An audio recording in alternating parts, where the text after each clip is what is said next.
So if you see anybody waiting to get in and you can click like admit, please go ahead and do so, because that would be great for me. And I just want to make sure everyone joins as quickly as possible. So we're going to get started. Good afternoon. Thanks for taking the time out of your busy day to attend this quarterly meeting, the first in our series of quarterly meetings. As most of you know, I'm Emer Towler, the secondary science specialist at IDOE, and we have a busy schedule for the next hour. I just want to let you know, that I'm recording this meeting so you have the opportunity to review its contents later. So let's get started. So here is our agenda. We're going to start by answering some common questions that have come up since the STEM certification guidance was released. We will then move on to a brief overview of the STEM integration resources that are in the Learning Lab and how you can use them to create a framework for STEM integration and progressive professional development based on the STEM certification readiness levels. And today we're excited to have Stephanie Waring from 5-Star Technologies to talk about some of the great work that the STEM cadre accomplished. She will also share and highlight the STEM cadre resources that are still available in the Learning Lab. Lastly, we will have time for some questions. Since we released if you're not muted, can you go ahead and mute yourself? That'd be great, so that we don't get any interference. Since we released the updated STEM certification guidance and rubrics at the end of September, there are some common questions that have popped up.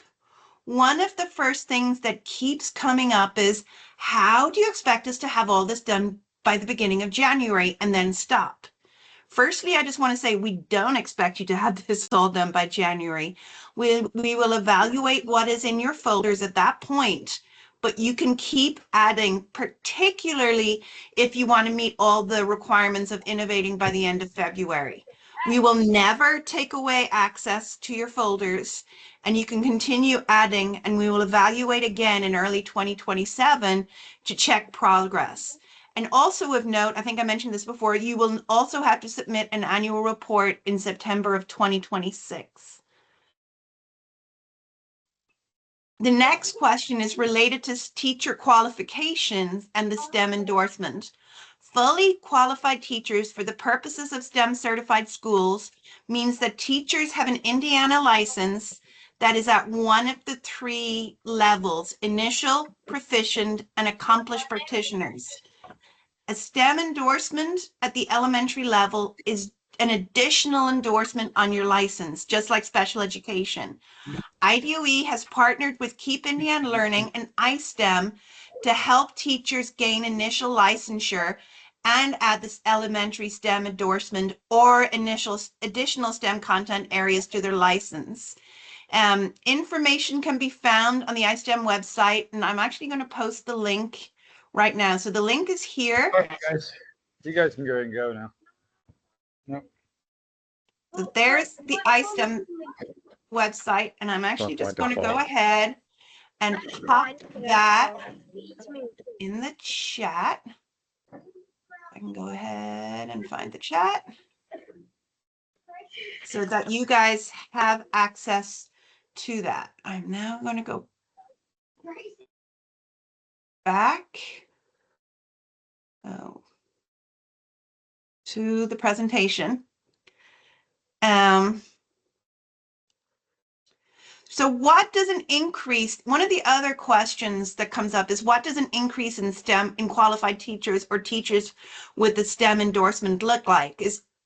So an increase can be as simple as 1 more teacher in the school being fully qualified or having a STEM endorsement. You want to be working to having the majority of your teachers fully qualified and having a pool of teachers in your school that have the STEM endorsement or math specialist endorsement on their license. And the STEM endorsement and the math specialist endorsement are actually at the K-8 level rather than at the 9 through 12 level. So another common question is what if the curriculum we're using is not on the Indiana high quality curricular materials list? The first thing I would do is look at the criteria on our HQCM website and match your curriculum up against the criteria to justify it. If it doesn't match up too well, you may want to think about the curriculum that you've adopted in the first place and see if you can find a way to justify it against the criteria. If the curriculum is way off the mark, you may need to consider with the curriculum that you use. So it's not the end of the world that your curriculum is not on the HQCM list.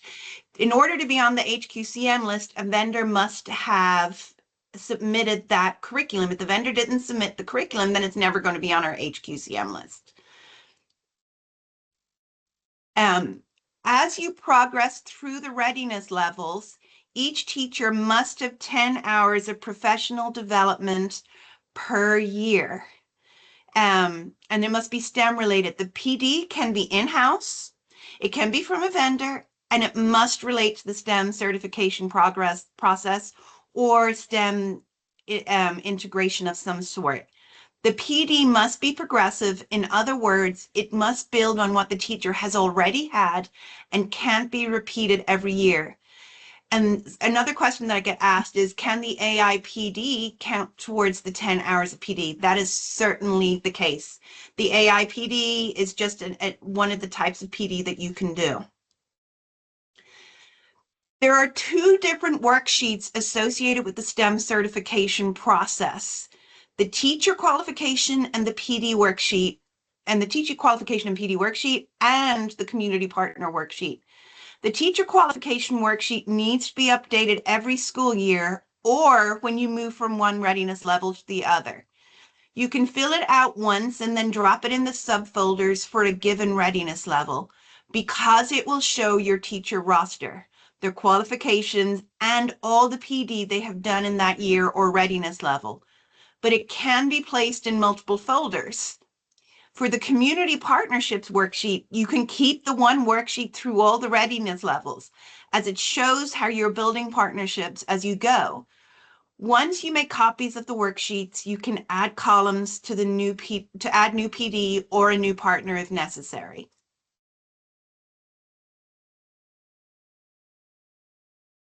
You should use examples of walkthrough tools in the STEM certification toolkit to create a walkthrough tool that meets the needs of your school. It seems from the rubric that each teacher needs a whole bunch of walkthroughs every year. That is not necessarily true. In fact, it's probably not even true at all.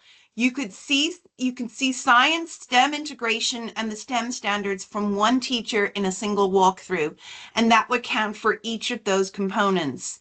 If a teacher requires a lot of walkthroughs, it could mean that the teacher requires coaching on how to incorporate those various components into their classroom. So nextly, I want to talk about when schools submitted your interest form back in October. One of the questions that we asked was, what would you like IDOE to help you with? The most popular answers were around STEM integration and the integrated STEM standards. We have plenty of resources in the Learning Lab to help you. I have taken a look at these resources and divided them into two main categories of awareness and classroom integration. I'm going to pull up that tool. Oh, why did it go over here? So these are the resources that are on that, and I will also put this in the Learning Lab. But schools can use these resources, and I'm actually what I will do right now is I will share. I'm going to copy the link. There we go. I'm going to copy the link and I'm going to put it in the chat for everyone to see. But this is a document that I put together specifically to be able to use the Learning Lab resources that are already existing on STEM integration. And you can see I've divided it up into different two main categories of awareness and classroom integration, and then aligned them with the STEM certification readiness levels. Schools can use these resources strategically to build coherent and sustainable STEM integration across grade levels, content areas, and instructional systems. So in this resource, you list all the kind of resources in order of levels of understanding. And for each resource, if you scroll down, you can see there is a purpose and a use which can help you use this resource with PD or bringing the resource directly into a teacher's classroom. So you can see there's links and what it can be used for and its purpose. So for each of these things, and then each of the resources are listed in this document up top that corresponds to each of the readiness levels. I'm going to click out of that for a second.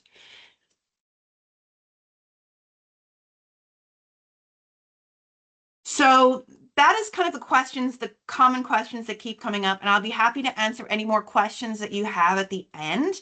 But right now, I am really excited to introduce Stephanie Waring to you to talk to you about the work of the Indiana STEM cadre and the resources that were produced that could help you as a result of this work. Stephanie is the Senior Director of Research in Higher Education at 5-Star Technologies. She was previously a principal and educator. Just so you know, IDOE has partnered with 5-Star Technologies, with the Indiana Learning Lab, and also with the Indiana STEM cadre. This initiative ran from 2022 to 2024 with 2 cohorts of schools who are integrating STEM across their buildings. Schools had funding through IDOE for a STEM coach, and each coach received professional development through 5-Star and SEL at the University of Indianapolis on how to help teachers and administrators in their buildings to integrate STEM. I'm going to let Stephanie explain more about the really important work that they did and how it still applies, even though the initiative has ended. Take it away, Stephanie. Well, thank you so much for that introduction. And I know we actually have plenty of former STEM cadre school leaders, and we even have a former training support specialist in the room, Dr. Mike Kelly. So I'm going to try to be brief and allow for some time for folks who are actually part of the cadre to share their experiences, share some of their expertise. I think I'm sharing my screen correctly. It's always interesting to pivot to different platforms. So what I'd like to do in our brief time together is just share about this incredible opportunity that a few Indiana schools took part in from 2022 to 2024, and share some of our lessons learned, and in particular, lessons learned about the frameworks that we leaned into, lessons learned about leadership structures, and some things that went really well, some things that definitely we needed to iterate. So here's just a little picture of many of us who were on the project. Again, it was really You're not exciting. sharing anymore, Stephanie. I don't know what happened. Oh, let's see. At least I'm not seeing it. Here we go. Let's try it again. Okay. Okay, so let me go back. So yeah, here's a picture of just some of the team who were involved in this project. And it was exciting work because we had a diverse array of schools involved, all the way from Gary down to Evansville, rural, urban, and the frameworks and the principles worked well across all those different settings. So what I'd like to do in this, I'm going to try to just take 20 minutes or so, is to share lessons learned, and then share some of those effective strategies for establishing a robust and sustainable integrated STEM program. So when we designed the Indiana STEM cadre, we did it around the priorities for STEM education, around the integrated STEM standards. So those were our North Star in bringing integrated STEM pedagogies to schools across the state. And you can see the footprint of the project. So if you're saying, oh, the things that she's talking about, I don't know that this could apply in my setting, I don't think that'll work for us. It can, it just might need to take some adaptation. So one of the first things we did on the cadre, and this will be likely one of the first things you'll want to do, or one of the first things you have done as you're establishing your integrated STEM programming, is defining what you're trying to do. And so we broke this down into what we're doing, how we're doing it, and probably the most important piece was the why. So continually revisiting that why and making sure that all stakeholders involved, from teachers to students, parents, community members, really were rooted in that why, because otherwise it can become really quickly like, you know, checking boxes, getting things done, and getting further removed from the work. So I think we're all in the room because we know that STEM pedagogies, integrated STEM pedagogies, help move the needle in student engagement, it helps move student curiosity, and then as a result, it helps move student outcomes. So I'll share these slides as well. I'm pretty sure we can make these available on the lab or in the lab. So feel free to grab any of this later on as I'm moving relatively quickly through these things.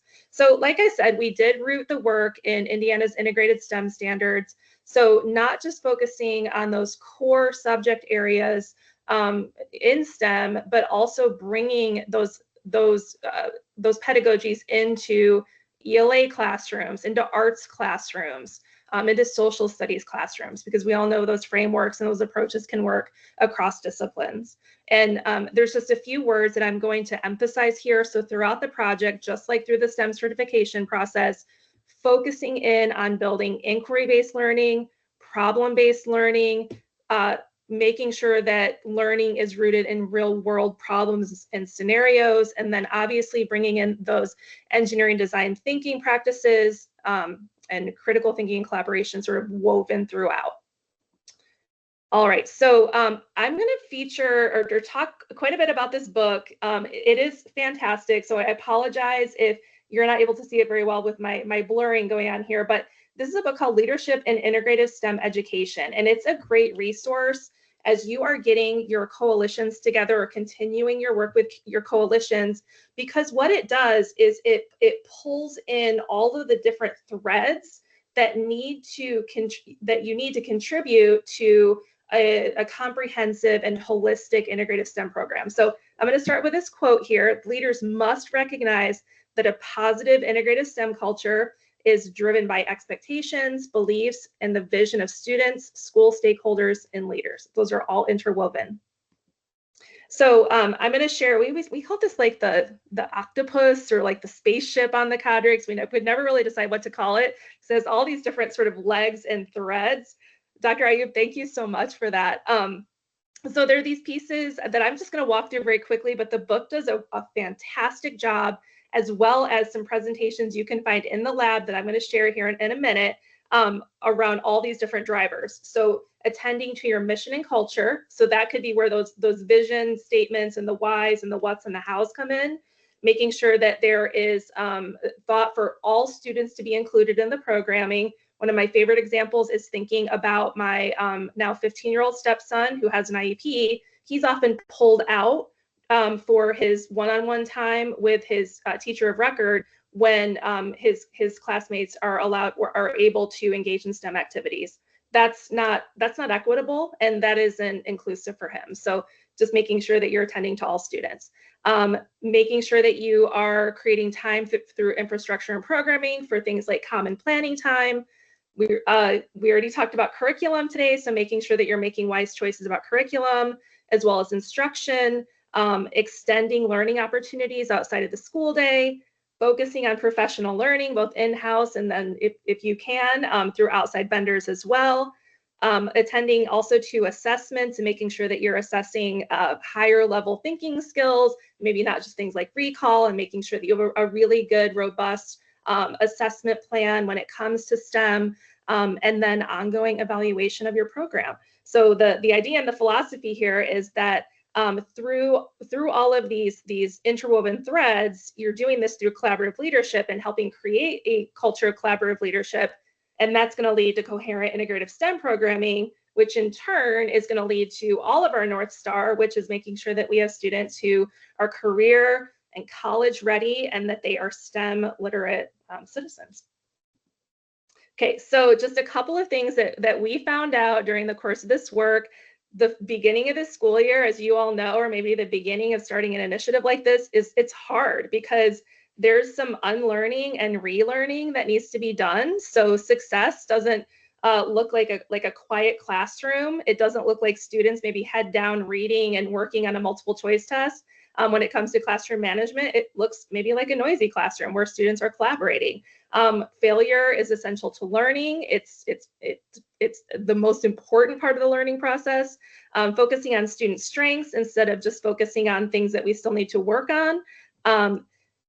Focusing on this idea of being an innovator, a creator, and an advocate, both on the student side and on the educator side. Understanding that no one has all the answers. I think this is especially becoming true as AI is becoming a bigger part of the conversation. We can turn to our AI friends to find answers, so we aren't necessarily focusing on our sort of old school sage on the stage teachers from before. Instead, teachers are acting as facilitators. So get comfortable being uncomfortable, again, going for teachers and for students. So some of the frameworks, the tools, and the philosophies that we leaned into on the cadre, just some things that I wanted to bring to your attention, things you probably already know about, but again, things that were of amazing value to us as some schools in the cadre did pursue STEM certification. Others were just in it to help boost student achievement and student engagement. But these are all tools that we really believe, and the DOE believed as well at the time, and I think still agree, that these are best practices. So inquiry-based learning, again, it's helping students construct their own understanding. It's not just feeding things to them, it's helping students ask great questions and be engaged with that process of inquiry. Authenticity, so authentic learning can look a lot of different ways, but this is integral to a good STEM program. So issues-based or place-based learning, problem-based learning, project-based learning, anything rooted in the real world as well. Okay, Where's it so coming from?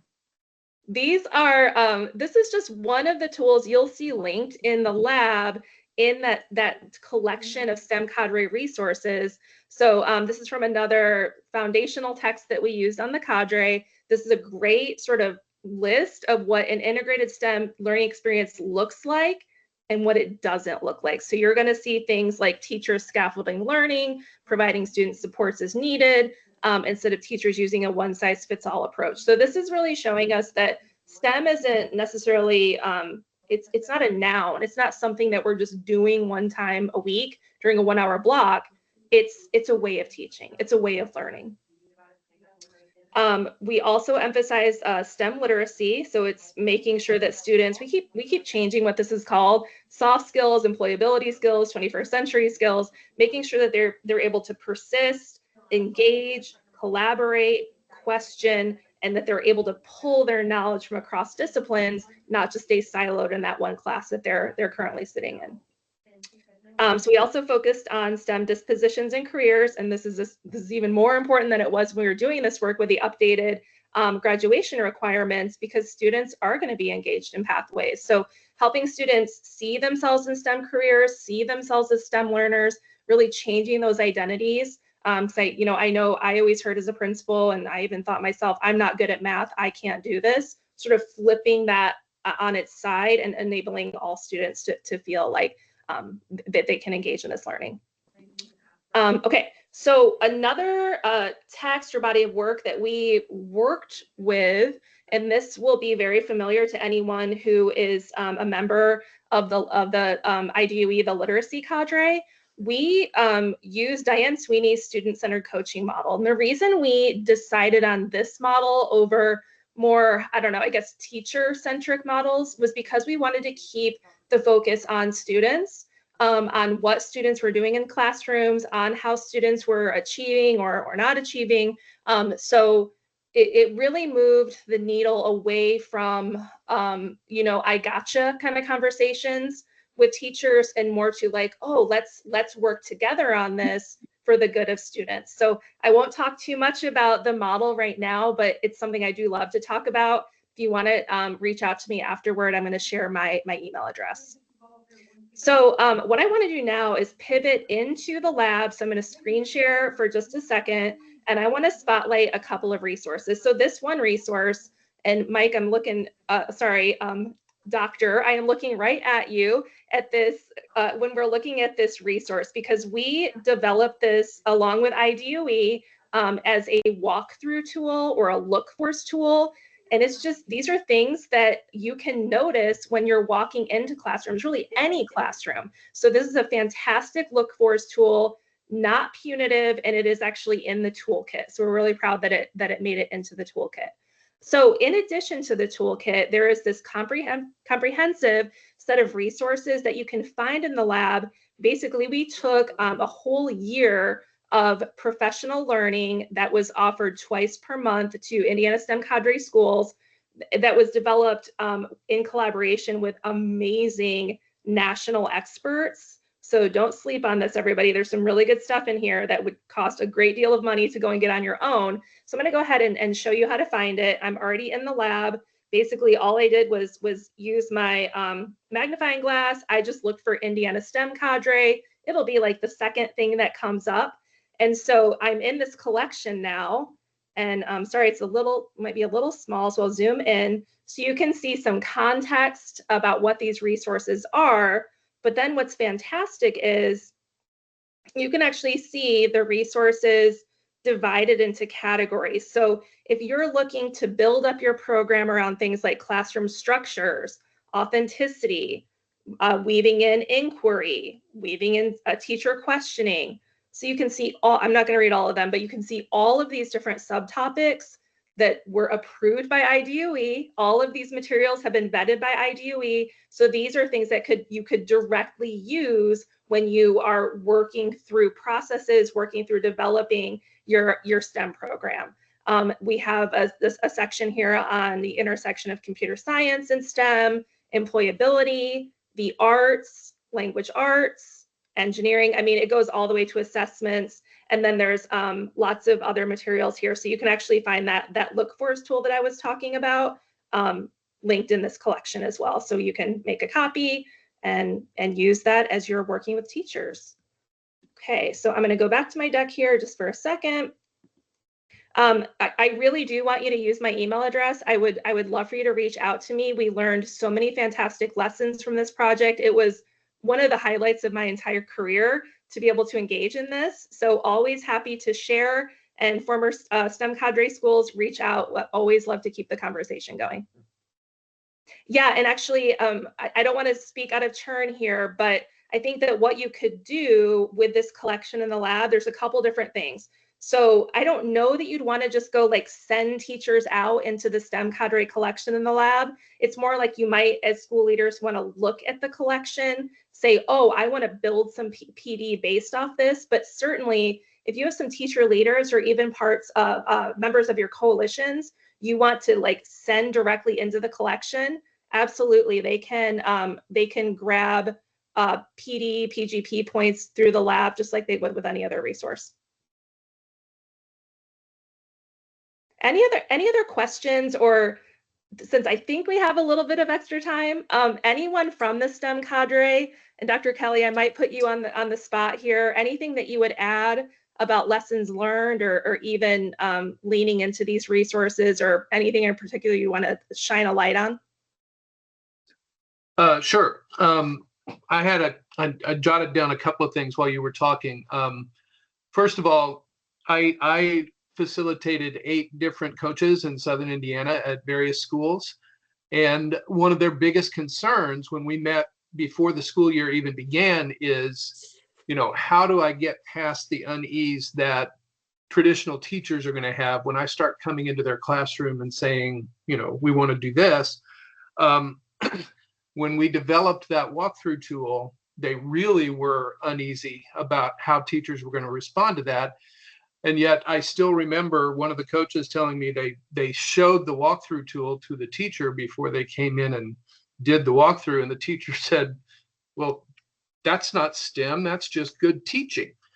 And once they got past that level of unease, once they showed the walkthrough tool to teachers, made them understand that this was not like an evaluative walkthrough, this was a look fors. We're trying to find evidence that you're doing these things. The level of stress went way down with my coaches after that. Second thing is, when teachers push back, they tend to say, I know what's best for my students and I need to do it this way, and I'm going to lecture and test and so on and so forth. The gentle pushback we told our coaches to give were, okay, that's great. Show me some evidence that your kids are improving. Because when pushed, and again, especially STEM teachers, if you say, show me some evidence, they should be all over that because that's kind of what their field is about. And yet the most they could come up with was, well, I just know. And they would say, so you have a feeling is what you're saying. The tools and the toolkit that the DOE is providing allows you a way to present evidence that you're actually improving your students' performances and students' outcomes. And the last thing I want to say is I retired in 2023 from after 36 years of teaching, spent a year with the Indiana STEM cadre, as Stephanie said, as a training sports specialist. And this year went back to teaching because I found the perfect position for me in a STEM focused project-based learning school. And so project-based learning, which has been mentioned a couple of times here already, is very comfortable with this whole idea of integrative STEM. And to toot my own horn a little bit, in January when the STEM Ed conference happens at Purdue, I'm going to be doing a session on how the Indiana State standards can be integrated with project-based learning, because a lot of the pushback sometimes from teachers who are uncomfortable with the idea are that, well, there's no way I can cover all the standards and still do this project-based learning stuff. And so I'm going to give them a blueprint, standard by standard, give a sample project for each one so that you can see that you can actually meet all of the standards from the state and still do it in this very integrated STEM way. So look forward to seeing some of you up in Lafayette in January. And I think that's all I have to say, unless there are questions.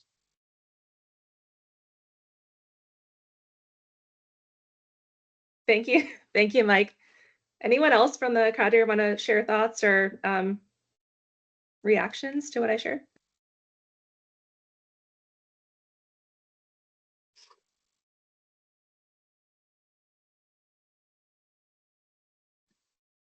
Okay, well, I will hand the baton back over then. Okay.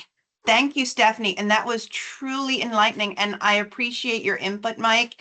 And like I said in the chat, I really look forward to that presentation at Purdue in January, because I will be there also presenting on this new STEM certification process and how it's proceeding. So, and there'll be other people from DOE presenting on various different things at that conference. So I'm going to answer, there's one question in the chat says that are we understanding correctly that schools will not become certified until January or February of 2027? No, not necessarily. What's going to happen is this year we have, if you get to the end of innovating, by the end of February, you will have a final site visit and you could become STEM certified in May of this year on the, kind of like on the old timeline. So that's where it should be. It's 10 hours of PD per year. So progressive 10 hours of PD per year, and you can't repeat. It's that you're keeping up with your skills. It's not, so it's 10 hours of STEM PD per year. But that could be done in one day of like district-wide PD or school-based PD, whatever school days you have. You could probably knock them out in a day or a little more than that. Any other questions? You can come off mute. You don't have to ask them in the... Yes, in-house coaching can... coaching, not necessarily as PD. In-house PD can count as PD. Coaching is a separate component of the rubric. It's the evaluation component, so it doesn't necessarily count towards PD. So, but in-house PD can definitely count. There was an earlier question in the chat, Eimer, I don't know if you saw it, about is when Stephanie was displaying the modules from the Indiana Learning Lab, and they were asking if that would count as PD. Since they are, you know, retained and shown, and so that you can demonstrate, would those modules count as PD for the 10 requirement? They would definitely count as modules, and there will, I mean, if you like go through the resources in the in the toolkit and also Stephanie's modules. And there are other collections out there that are entirely relevant in the Learning Lab. Some of them are linked. If you go to the Learning Lab, I am not sharing my screen anymore. So if you go to the Learning Lab, and you go down, and these STEM resources in the Indiana Learning Lab. So if you click on that and you click on view this resource, and I don't know why it keeps putting it on my other screen, there is a whole bunch of resources in that related to data-driven instruction, community, and they are all resources that are in the Indiana Learning Lab that you can use towards your PGPs. I wouldn't just like Stephanie said, randomly assign them to teachers. I would, go over them first, but a lot of them are workshops. A lot of them can be counted as PD. So, and there will be early in the new year, we hope to have a course in the Learning Lab in the community section. And it'll also be a collection on science instruction and what is good science instruction. So hopefully early in the new year, that's what we're working towards in building out more content that's relevant to STEM certification and relevant to just good teaching in general. If you go to STEM conference each year, does that count? I would think so, yes. As long as you can document your attendance at that, most definitely. Usually use part of our PLC for talking about STEM. Would the meeting notes be sufficient for PD? The meeting notes be sufficient for the PLC part of your of the rubric. There's a separate PLC part of the rubric, and that would count towards that, but it wouldn't count towards the PD.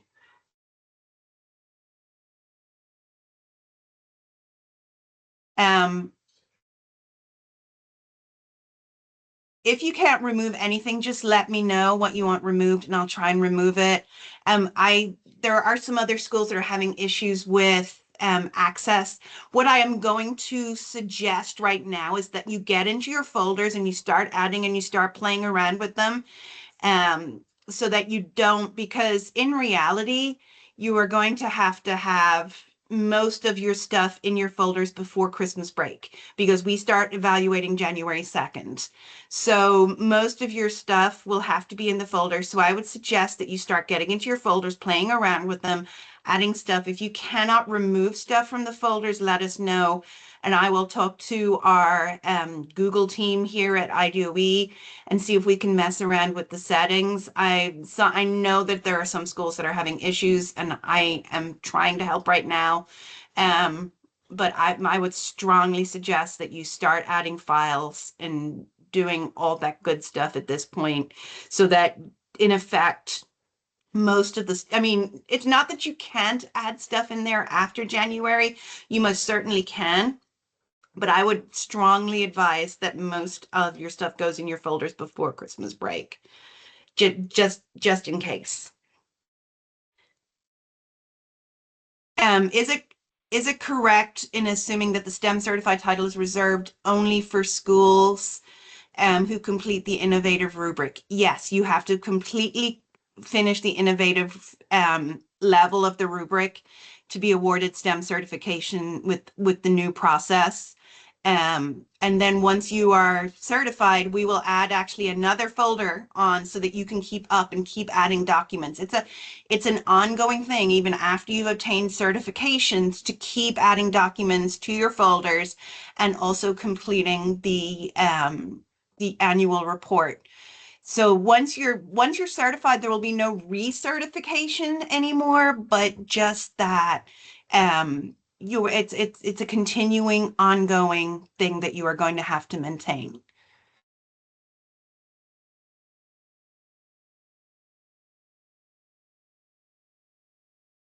Our goal is to have one slide presentation per folder. That's kind of on the style of the old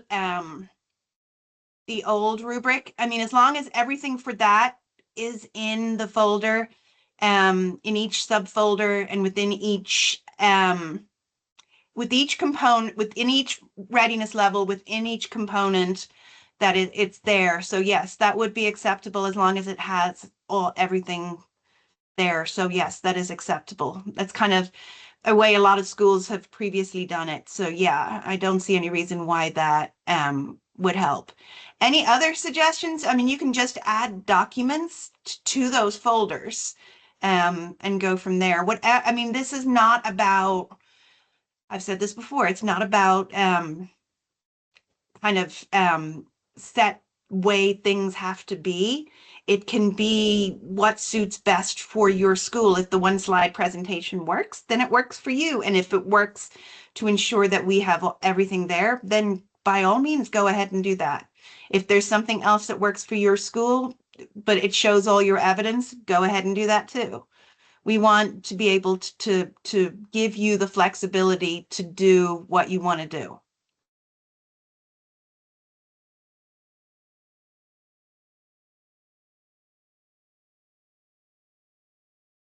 These are great questions. Keep them coming.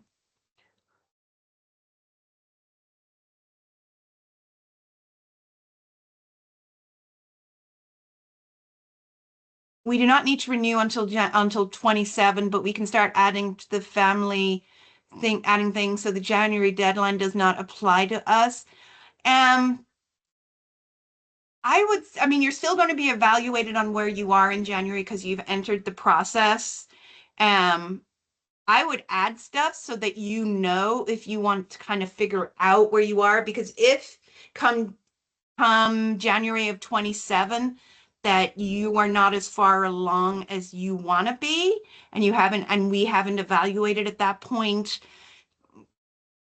then your process of certification might be delayed because you might not reach the goal that you want to reach for May of 2027. So my advice would be to start adding things now into your folders so that you are ready in January and that we can evaluate in January. Even if you're just on investigating, just go ahead and add what you have. Add it all over the place. I mean, you can add stuff to innovating, you can add stuff to developing, you can add stuff to emerging. Go ahead and do that. But the more prepared you are, and this is why, some people who are not renewing till 2027 are beginning the process now. So they know in January where they stand for 2027.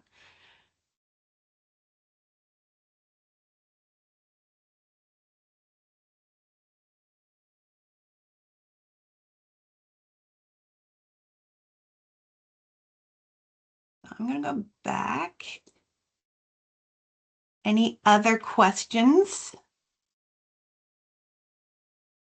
I have a question. During our last meeting, we talked about how we are really tied to a lot of the literacy expectations brought to us by the DOE.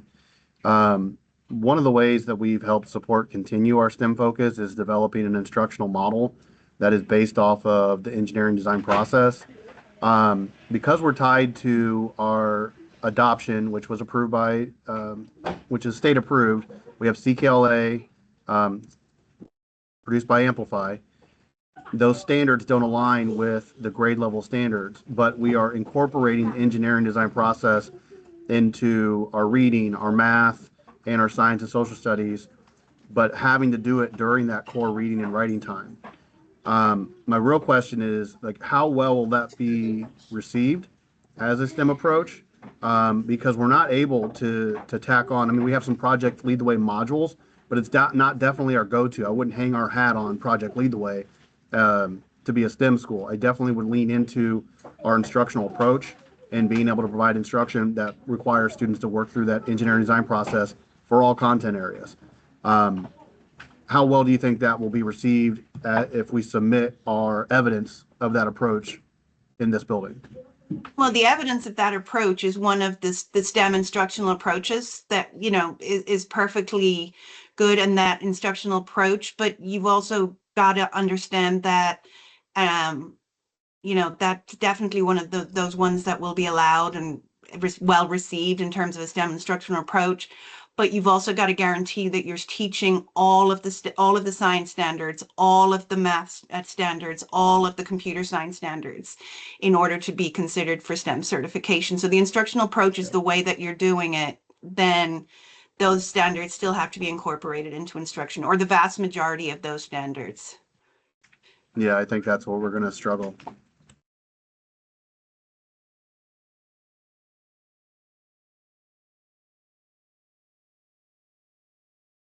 Any other questions?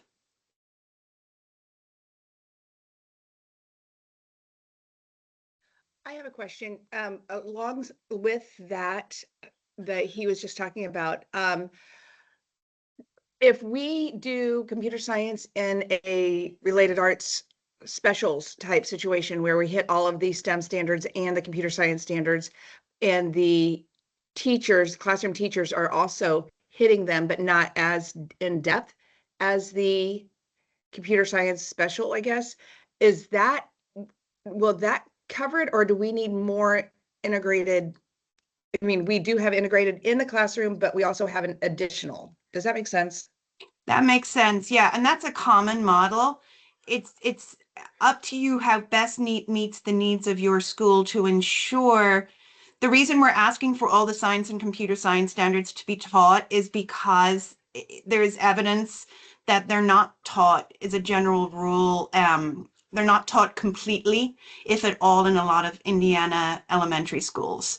So what we want to be able to do is show that the majority, if not all, of the computer science and science standards are taught in a way that allows kids to learn and incorporates the STEM instructional model or instructional approach that you're using. So the model you're using is a common approach and can definitely be used.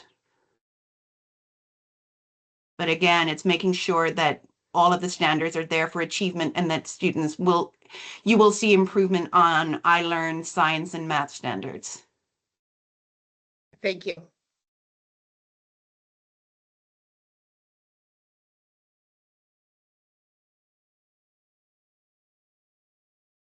Any other questions?